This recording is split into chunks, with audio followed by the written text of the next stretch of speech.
सरकारी अस्पताल में घायल युवक रात भर उपचार के लिए तड़पता रहा। सर्दी में स्ट्रेचर पर पड़ा हुआ ठंड से कांपता रहा, लेकिन लापरवाह डॉक्टरों ने न ही उसका इलाज किया और नाइट ठंड से बचने के लिए उसको कंबल भी नहीं दिया। ये हालत है सरकारी अस्पताल के। बाजपुर से बता दें कि गुरुवार की देर रात्रि ट्रक की चपेट में आने से बाइक सवार एक युवक गंभीर रूप से घायल हो गया, जिसे आसपास के लोगों की मदद से उपचार के लिए बाजपुर के उप जिला चिकित्सालय में भर्ती कराया गया, जहां चिकित्सकों द्वारा उसका उपचार किया गया, जिसके बाद इमरजेंसी रूम में ही घायल युवक को स्ट्रेचर पर ही पूरी रात भर तड़पता छोड़ दिया गया। खून से लथपथ घायल युवक की किसी ने भी एक नहीं सुनी। गुरुवार देर रात्रि तुमरिया डैम काशीपुर निवासी 30 वर्षीय सोनू पुत्र पूरन सिंह बाइक से रुद्रपुर से दोराहा की ओर आ रहा था कि इस दौरान NH 74 स्थित दोराहा चौकी के समीप बाजपुर से दोराहा की ओर जा रहे डंपर की चपेट में आकर सोनू गंभीर रूप से घायल हो गया। घटना के बाद डंपर चालक को डंपर सहित पुलिस ने पकड़ लिया।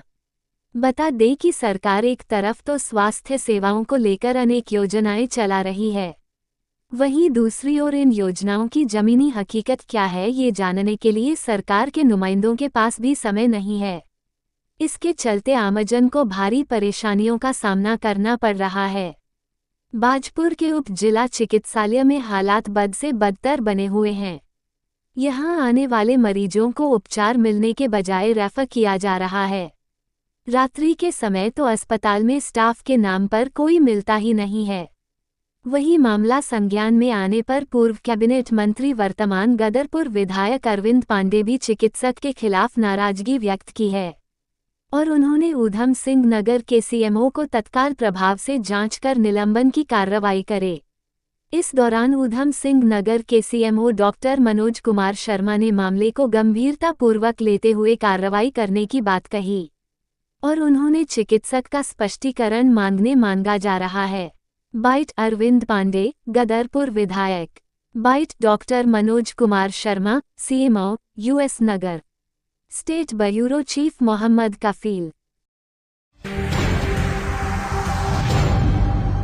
में मामला आया था, तुरंत मैंने जो इंचार्ज हैं डॉक्टर पीडी गुप्ता उनसे ही बात की और जो संबंधी डॉक्टर जिसकी ड्यूटी थी उनसे ही बात की। तो ये बिल्कुल ही खेद की बात है कि इस तरह की इनसेंसिटिविटी या मानवता उनके द्वारा जो दिखाई गई है उसको लेकर के मैंने काफ़ी उनमें गुस्सा भी किया है और उस संबंध में स्पष्टीकरण भी उनका मैं मांगूंगा और ये सख्त चेतावनी भी इनको दी कि अगर भविष्य में स्त्री पुनरावृत्ति होगी तो मैं उनके हटाए जाने की संस्तुति भी मैं आगे सरकार करूँगा। देखिए ऐसा है कि स्टेचर पे जब तक कि पेशेंट स्टेबल नहीं होता है उस समय आकस्मिक दृष्टि में आप थोड़ी देर उसको रख सकते हैं, लेकिन जब मरीज़ को भर्ती कर लिया गया था तो वार्ड में शिफ्ट कराया जाना चाहिए था और पूरा उसका ध्यान रखा जाना चाहिए था। ठंड का मौसम है तो उसमें बिल्कुल चादर या जो भी कंबल है उसको और पूरी व्यवस्था है। कई बार ऐसा होता है कि एक व्यवस्था वहाँ पे नहीं बन पाती तो अल्टरनेटिव व्यवस्था होती है। डॉक्टर साहब को थोड़ा इंटरेस्ट लेकर के पता करके या कोई परेशानी थी तो हमसे बात करनी चाहिए थी और व्यवस्था बनाई जानी चाहिए थी। ये बड़ी खेद की बात है कि उनके द्वारा इसमें थोड़ा लापरवाही बरती गई है और सख्त में चेतावनी उनको इस संबंध में दे दी है। मैंने फ़ोन पे भी दे दी है और लिखित में भी उनको चेतावनी दी है कि भविष्य में अगर पुनरावृत्ति उस तरीके अगर वो करेंगे तो मैं उनको हटाने की संस्तुति सीधे मानव कर दूँगा। स्वास्थ्य हो चाहे शिक्षा हो, जन कल्याण के लिए योजनाएं लागू करती है और धरातल पे दिखता भी है।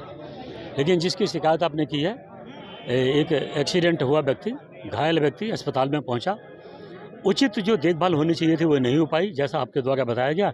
मैंने तत्काल यहाँ के CMO को बोला है और CMO ने कानूनी कार्रवाई जो प्रक्रिया में बनती है, विभागीय बनती है, एक्शन लेते हुए ऐसी कठोर कार्रवाई की जाएगी ताकि दोबारा इसकी पुनरावृत्ति न हो। उनमें लथपथ होकर के व्यक्ति का बचाव हो, लेकिन आने वाले समय में ऐसी लापरवाही नहीं होगी, इसकी व्यवस्था की जाए।